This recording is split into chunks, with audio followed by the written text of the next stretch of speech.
இந்த சுவாமி இருக்கிறாரே, சிவபெருமான் இருக்கிறாரே, அவர் எப்படின்னா ஒருத்தன் உள்ள வந்துட்டான்னா அவனை விட மாட்டார்.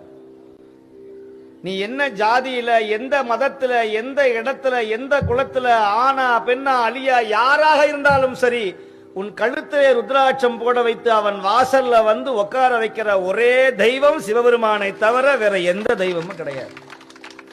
அவனுக்கு பாகுபாடு கிடையாது. நீ பெண், நீ ஆண், நீ வேறொரு இனம் அப்படிங்கிற வேறுபாடு இல்லாத ஒரே தலைவன் சிவன்.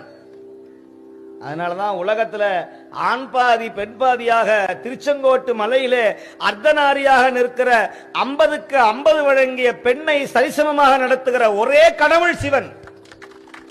இன்னைக்கு சிவனை வழிபட்டா தரித்திரம் வருதுங்கிறான், சிவனை வழிபட்டா சோதனை வருதுங்கிறான்.